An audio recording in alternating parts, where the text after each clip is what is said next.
sitting on your exit ramp right now. Us sitting out there, I'm sorry we're late, but it really is sitting on the exit ramp out there. So hopefully we get ourselves together and get it going. Beautiful to see everybody here tonight. Thank you very much for coming out. I'm excited to be here. How much time do we got?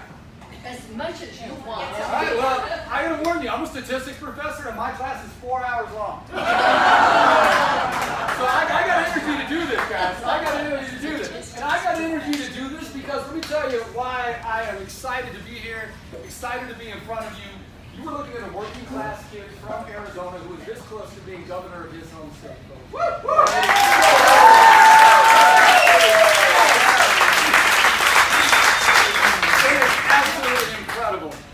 Look, I am crazy excited to be here. We have an amazing opportunity.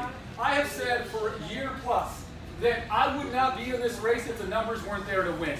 It's too hard, and I'm not in this to make a name for myself, to run for another office. I've never had or held public office before, but I am telling you the numbers are there to win. And the secret has been, and you see this all over the country, the secret is candidates that are grounded in their community, that are taking tough stances for those who don't have a voice, for those who need to see their face in leadership. They are winning all across the country, and we are going to see the exact same thing here happen here in Arizona.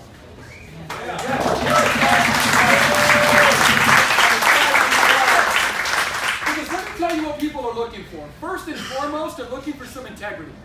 We've got so many people who are sick and tired of politicians putting party before country.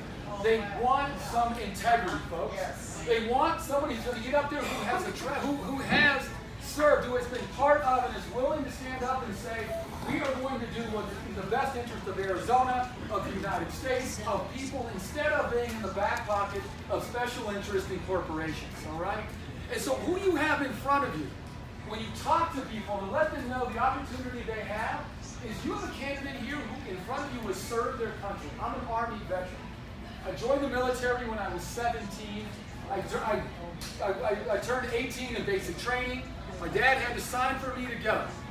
And that's important because I know what's out there right now. The ads that are coming my way are not about solutions. They're not about doing anything productive. They are about fear, fear, fear at the end of the day. And what they're trying to do is to give some impression that I would do anything different other than keep this state safe. When you go out there and you remind people that your candidate has taken an oath, he took an oath as a young man to defend the United States and our Constitution. I keep that oath sacred to me today, and as governor, I'm going to maintain that oath when I'm in the governor's office.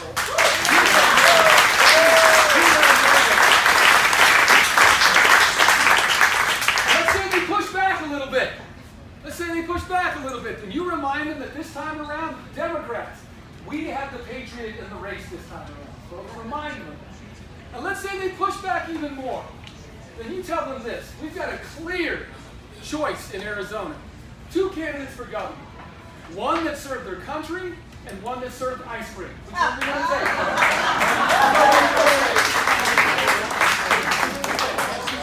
Because folks are looking for that kind of integrity. Second major issue in Arizona, actually the major issue in Arizona is public education.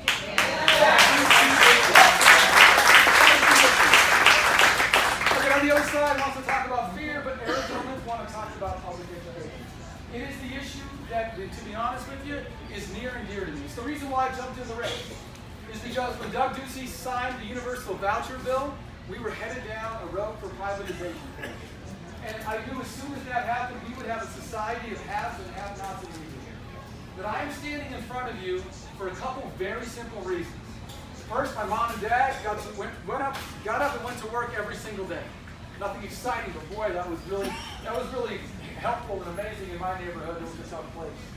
But the other reason is because I had a great public school to go to. And that goes all the way up to our public universities in Arizona.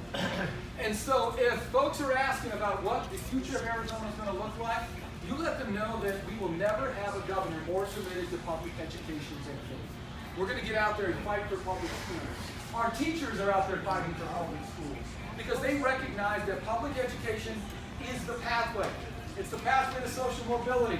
It's the foundation of the American dream. And lastly, it is the issue we need to work on for economic development in Arizona.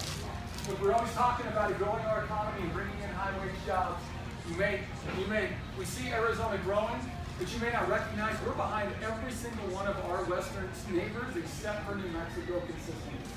Number one reason why, lack of a highly skilled workforce and the lack of investment in public education. And here, particularly, Doug Ducey has failed. And he wants to talk about anything but public schools. But our teachers are not going to let him get away with that, folks. They are behind our campaign, and they are sick and tired of working 2, 3 jobs to make ends meet. You let them know that I am committed to treating teachers like professionals. And that means paying them enough so that they can stay in the classroom and raise a family. But the other thing we're going to do is we're going to let them teach again. Because right now we are boxing them in. We're telling them that education ends up being the answers to multiple choice tests, and we're going to get away from that and back to real world outcomes that bring some creativity back to our classroom, joy back to our classroom, and get our students focused on real world outcomes that are going to make a difference in their lives, and we're going to fight hard for that. I think the last thing before I turn it over to questions is Arizonans want to know they're going to have a governor that's going to be on their side. They're done with politicians looking out for the top 1%, folks. Decision after decision after decision is focused on helping an economy where CEOs in Arizona in 1 year got a 47% raise. 47%. While the rest of Arizona, folks like my dad who got up every day before the sun came up and combed his hair, got a 4% raise. And so Arizonans, regardless of your political stripe, working families, white, brown, black, it really doesn't matter. You want to know they have a governor who is on their side. I am from a working class family in Arizona. I know what it means to struggle. And I am looking forward to representing the people of Arizona, not the most powerful of Arizona, so that we can get this done. And let me tell you how we're doing this. Our campaign is taking no lobbyist dollars and no corporate money.